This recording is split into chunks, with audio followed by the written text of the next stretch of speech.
On the journey to become an entrepreneur, there's an evolution that has to take place along the way.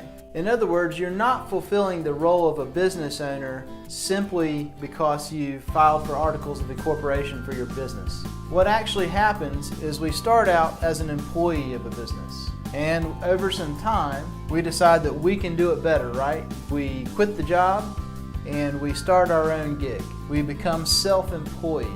One of the problems with becoming self-employed, yes, we're signing our own paychecks now, but we're also wearing every single hat in the business. We have to deal with marketing, we have to work with sales, we have to work with client retention, we have to think about our product assortment and our pricing strategy. And in addition to all those roles, we have to be forward-thinking enough to consider where our business needs to position itself so that 2 and 3 years down the road we're still relevant to our market. So there's a whole lot of work being done by one person when you're self-employed. Eventually you wise up and realize, hey, I need some team members. The idea is that we become a manager at that point. So a good manager knows how to lead, and to lead other people successfully, we have to have systems and processes documented and in place for the team that we hire to take forward and use. Some things to be careful of when you're working towards becoming a manager for your business. Are we training our team members? Did we create systems and processes for them to follow?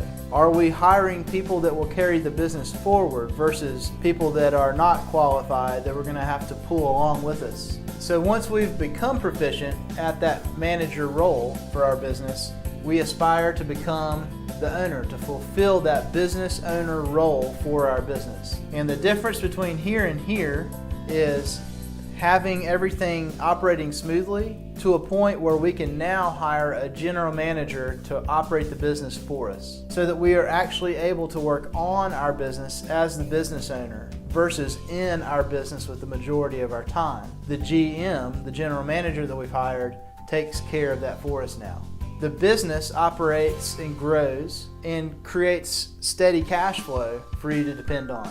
Once you have steady cash flow out of your business, you've got a lot more flexibility and freedom, and you're able to think towards some pretty cool ideas like, do we want to scale the business or franchise it or duplicate it? Or do we want to take some of that cash flow and park it over in some different investments? Perhaps invest in another business and get it working properly and having 2 cash flow streams, or investing in a more passive income like real estate that's longer term and lower ROI, or investing in the market.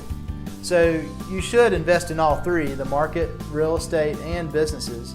But once you know how to operate and build a business successfully, the opportunity for ROI in building businesses is much greater than real estate or investing in the market.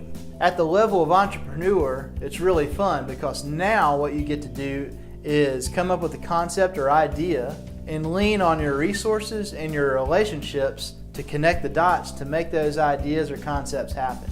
So let's back up a minute and look at the entrepreneurship ladder through a different lens. Let's think about what currency we're trading.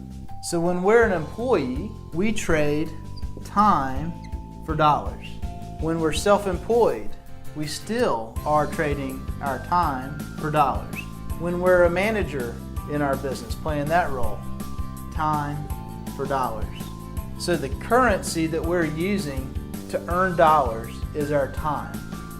And time is a non-renewable resource.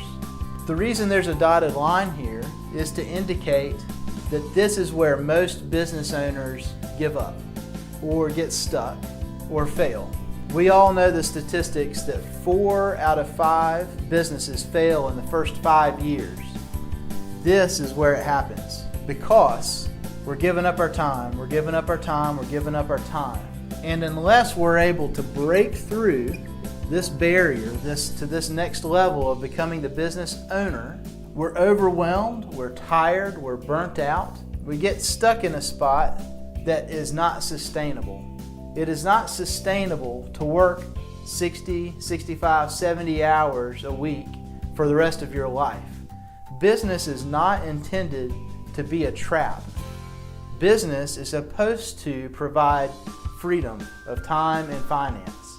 Action Coach's definition of a business is a commercial, profitable enterprise that works without you. So we are building a commercial enterprise, and at some point it becomes profitable enough so that we're able to hire some team, right? If we do not incorporate systems and processes into the equation here in our business, then we cannot break through this barrier to owner, because we're always going to have our hands all over every part of the business. When a business owner is able to take on the role of business owner for their business, then we are using the money, the income from the business to make money.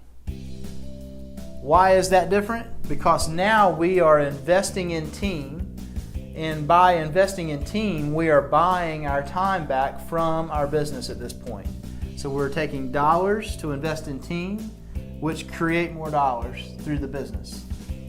When we're an investor, we're taking cash flow from the business and leveraging that into more dollars. And when we're an entrepreneur, our currency is ideas or concepts. And we leverage that through our resources and our relationships to create huge impact through multiple businesses and multiple streams of income at that point. As an Action Coach business coach, I use a recipe, a systematic methodology to help business owners break through this barrier so that their business is not dependent on their time any longer. Now it's dependent on dollars and cash flow instead. And this is what creates real freedom. Freedom of time and freedom of finance.